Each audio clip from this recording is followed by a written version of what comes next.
बिस्मिल्लाहिर्रहमानिर्रहीम। आज के हम इस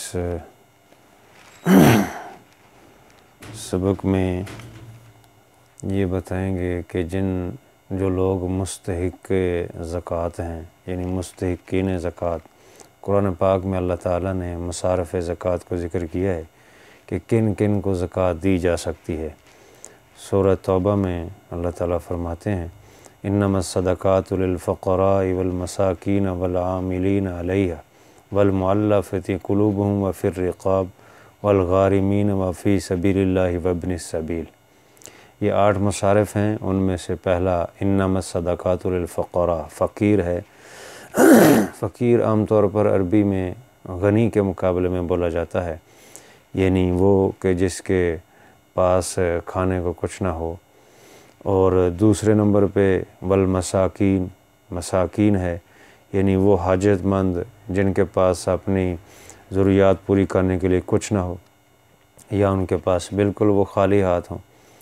और इसी तरह तीसरा आमिलीन, जो ज़कात महसूल करने का अमला है, जिनको ज़कात का जो महकमा है उसने लगाया हुआ है कि फ़लाँ फ़लाँ से ज़कात फ़लाँ फ़लाँ इलाक़ों, शहरों, बस्तियों से वसूल करो, उनको भी ज़कात से तनख्वाह दी जाएगी। इसी तरह चौथे नंबर पर मुअल्लफ़ति क़ुलूब, यानी ऐसे लोग जिनकी तालीफ़ क़ल्ब के लिए, दिलजोई के लिए और दीनी व मिली मसाले और ज़रूरत के लिए जो है अगर वो ज़कात के मुस्तहिक़ हों तो उनको ज़कात दी जा सकती है, ताकि इस्लाम की तरफ जो राग़िब हैं और इस्लाम ज़रूरतमंद भी है तो उनको भी ज़कात दी जा सकती है। और इसी तरह रिक़ाब जो है, यानी ग़ुलाम और बांदिये हैं, वो आज़ादी चाहते हैं तो उनको आज़ादी के लिए पैसों की ज़रूरत है, तो उनको भी आज़ादी दिलाने के लिए इस मद में ज़कात दी जा सकती है। ग़ारिमीन है, ग़ारिमीन जो है वो लोग होते हैं कि जिन पर कोई तावान और चट्टी पड़ गई है और वो उस तावान और चट्टी के बार उठाने के काबिल नहीं है, माली हैसियत से बहुत कमज़ोर हैं, तो उस बोझ को, जो तावान और उनको पड़ा है माली तौर पे, उस बोझ से उनको निजात दिलाने के लिए उनको ज़कात दी जा सकती है।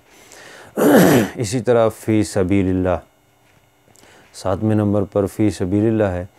इसमें सबीलिल्लाह के जितने भी मतलब मद्दें आती हैं, तबलीग है, जिहाद है और दीन की दूसरे जो शोबे हैं, दावत व तबलीग है और दीन को सीखना सिखाना है, इसमें तमाम जो है इलाए कलिमतुल्लाह के लिए, दीन की हिफाजत के लिए, अल्लाह के रास्ते में जितने भी जो भी हज़रात हैं, जैसे उलमा है, आइम्मा हैं, दीगर हज़रात है जो दीन के काम में लगे हुए हैं, उनको ज़कात दी जा सकती है अगर वो ज़कात के मुस्तहिक़ हैं। इसी तरह इब्न सबील मुसाफ़िर को कहते हैं, तो मुसाफ़िर सफ़र में जो है तो उसको भी ज़कात दी जा सकती है।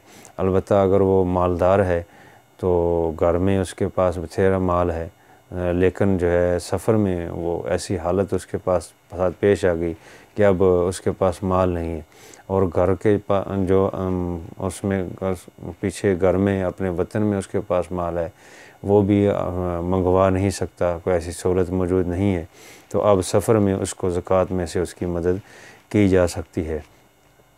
इसी तरह और भी इसके ज़िमन में बहुत सारे मसारिफ़ इसमें आते हैं। जैसे कोई बच्चा है, बालग बच्चा है, तो उसके माँ बाप चाहे मालदार हैं, लेकिन वो बालग बच्चा जो है वो मुस्तहिक़, उसके पास माल नहीं है, तो उसको भी ज़कात दी जा सकती है। बालग बच्ची है, माँ और बाप उसके मालदार हैं, लेकिन उस बालग बच्ची के पास कुछ नहीं है, तो उसको भी ज़कात दी जा सकती है। अलबत्ता अगर नाबालिग है बच्चा या बच्ची और उसके माँ बाप मालदार हैं, तो उस नाबालिग को ज़कात नहीं दी जा सकती, वो ज़कात देंगे तो वो नहीं अदा होगी। इसी तरह अगर कोई इल्म दीन हासिल करने के लिए घर से निकला हुआ है और उसको भी जैसे मदारस के तलबा हैं तो मदारस के अंदर भी जो है ज़कात दी जा सकती है। तो तो ये मुस्तहिक़ीन ज़कात हैं। आगे इंशाअल्लाह मज़ीद इसकी तफसील आएगी। जिनको ज़कात नहीं दे सकते उनसे एहतियात करें और ज़कात अपनी ज़ाया न करें, वो भी इंशाअल्लाह आगे ज़िक्र करेंगे। अल्लाह ताला अमल की तौफ़ीक़ अता फ़रमाए।